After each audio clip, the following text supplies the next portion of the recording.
only 26% of 50 students passed the exam. How many students failed the test? Is it A, 37, B, 35, C, 33, or D, 39? Ito yung Tecton's triangle na ginagamit natin if we want to solve the percentage, the rates, and the basis. Kung nakikita po ninyo sa inyong screen, meron po diyan na triangle. Sa taas may P at sa baba hinati may R at saka B. Ang P po natin dito, ang P stands for the percentage. Percentage po, no? Ang percentage, ayan. Ang R is your rate at ang B is ang base. Para mas madaling pong mariting, tandaan mo lang po na ang B is yung kabuuan o yung buo. Then, ang percentage is parte, no? Parte. So, usually, mas malaki ang buo kaysa sa parte. Ang parte ay dito po kinukuha sa buo, no? At ang rate, usually, ito yung pag nakikita kang percentage, so na dito 26%, this is the rate. Or pag may word na percentage, yan po yung ating rate, no? Hindi po ang percentage, ang P, hindi po yan. Or R po, pag may nakikita kang percentage symbol at word na percentage.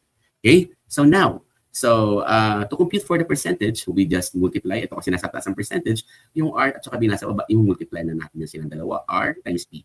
Then, if you will solve for the rate, here is your rate. So, P over B. So, that's P divided by B.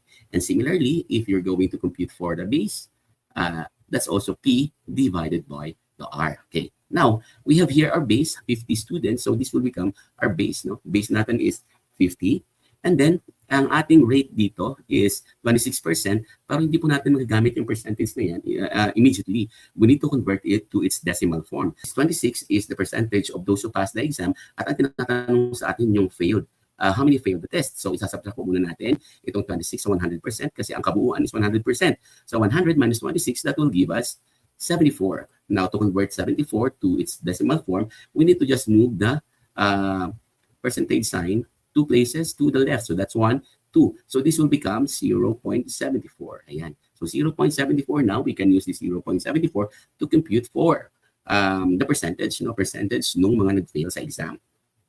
Okay. So to compute for the percentage, that's rate times the base, Rate times the base, i-multiply lang natin ang 0.74 sa 50.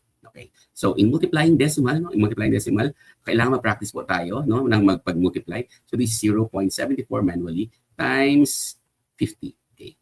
So, lagay lang natin doon pag may 0 sa ating multiplier, lagay lang tayo ng 0, then 5 times 4, that's 24.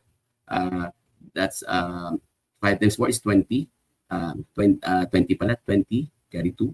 So, 5 times 7 is 35, 36, 37, 7, and 3. So, may dalawang decimal point po tayo dito. So, babasan po natin yung dalawang decimal point din. So, that's 37. 37. Ayan, 37. Kaya ang tamang sagot po ay 37 sa ating item number 1.